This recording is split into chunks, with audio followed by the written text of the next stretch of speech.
एक तरफ जब भारत की ओर से कई पड़ोसी देशों में कोरोना वैक्सीन की पहली खेप पहुंचा दी गई है और वहां की सरकारें अपने लोगों को टीका लगवाने में जुट गई हैं, तो एक पड़ोसी ऐसा भी है जिसे अपनी करतूतों की वजह से यह सहायता हासिल नहीं हो सकी है, तो कंगाले की वजह से वह खरीदने की हिम्मत नहीं जुटा पा रहा। करतूत और कंगाली से तो आप समझ ही गए होंगे कि बात पाकिस्तान की हो रही है, जिसे आतंकिस्तान और कंगालिस्तान के नाम से भी जाना जाता है। भारत के खिलाफ दिन रात साजिशें रचने और खून खराबे के लिए आतंकवादियों को भेजने वाले पाकिस्तान ने हिंदुस्तान में तैयार कोरोना वैक्सीन कोविशील्ड को मंजूरी तो दे दी है, लेकिन वह इन्हें हासिल नहीं कर पा रहा है। इमरान खान मोदी सरकार से सीधे बात करने की हिम्मत नहीं जुटा पाए तो प्राइवेट सेक्टर से इसे खरीदने को कहा, लेकिन अब कीमत सुनकर वह जेब टटोल रहे हैं। पाकिस्तानी अखबारों की एक रिपोर्ट के मुताबिक निजी एक्सपोर्टर्स ने पाकिस्तान सरकार को बताया कि ऑक्सफोर्ड एस्ट्राजेनेका और सीरम इंस्टीट्यूट ऑफ इंडिया की ओर से तैयार वैक्सीन के प्रति डोज की कीमत $6 से $7 होगी, यानी पाकिस्तान करेंसी के हिसाब से प्रति डोज करीब 1000 रुपये की कीमत होगी। यदि आपको ये कीमत बहुत ज़्यादा नहीं लग रही हो तो पहले उस पाकिस्तान की माली हालत के बारे में भी सोच लीजिए, जिसके विमान को विदेशी ज़मीन पर कर्ज नहीं चुका पाने की वजह से जब्त कर लिया जाता है। आपको बता दें कि भारत सरकार को यही वैक्सीन करीब 200 रुपये प्रति डोज मिली है, जबकि सीरम इंस्टीट्यूट की ओर से बाजार में इसकी कीमत करीब 1000 रुपये रखने की बात कही गई है। पाकिस्तान में वैक्सीन और दवाओं के सबसे बड़े एक्सपोर्टर्स में से एक सिंध मेडिकल स्टोर के उस्मान गनी ने कहा, चूंकि सरकार ने ऑक्सफोर्ड और एस्ट्राजेनेका के टीके को मंजूरी दी है और हमें आयात की स्वीकृति दे दी है, हमने आंका है कि सरकार को इसकी कीमत करीब $6 से $7 पड़ेगी।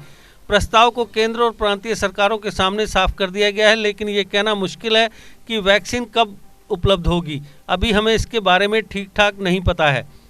सिंध मेडिकल स्टोर के प्रतिनिधि ने बताया कि पाकिस्तानी नियामक ने वैक्सीन को मंजूरी तो दे दी है, लेकिन उन्हें अभी तक दस्तावेजी मंजूरी नहीं उपलब्ध कराई गई है, जिसकी वजह से कीमत पूरी तरह निर्धारित नहीं हो सकती। उन्होंने कहा, वैक्सीन का निर्माण भारत में हो रहा है, इसलिए पहले उसे टीके मिलेंगे और इस बीच या इसके बाद इसे कोवैक्स को दिया जाएगा। हालांकि नेपाल, भूटान और बांग्लादेश जैसे देशों ने वैक्सीन के लिए अग्रिम भुगतान कर दिया है। वैसे तो पिछले दिनों पाकिस्तान ने चीन की सरकारी कंपनी सिनोफार्मा के वैक्सीन को भी मंजूरी दे दी है, लेकिन ये इसके बजट से बहुत दूर है। उसे चीन की रहमो करम का ही इंतजार करना होगा। पिछले दिनों भारत के स्वास्थ्य मंत्रालय ने दुनिया भर के टीकों की कीमतों की जानकारी देते हुए बताया था कि भारत में सिनोफार्मा वैक्सीन की कीमत 5600 रुपये से अधिक बैठेगी। पाकिस्तान की इमरान सरकार ने कहा है कि वह मार्च तक 10 लाख टीके खरीदने को प्रतिबद्ध है और करीब 70% आबादी का टीकाकरण करना चाहती है। हालांकि इसमें कितना समय लगेगा, पैसा कहां से आएंगे जैसे सवालों के जवाब तो शायद इमरान खान भी नहीं जानते हैं।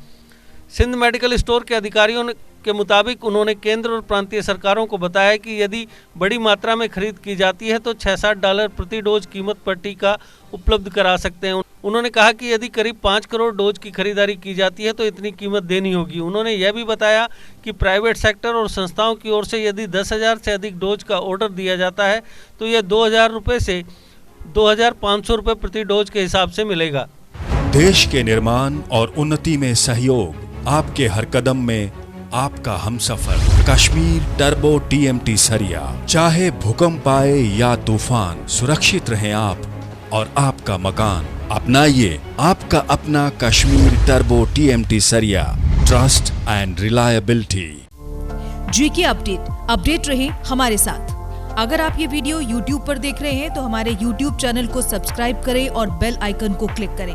अगर आप ये वीडियो Facebook पर देख रहे हैं तो हमारा Facebook पेज लाइक जरूर करें। For advertisement, please contact 705-109-1811.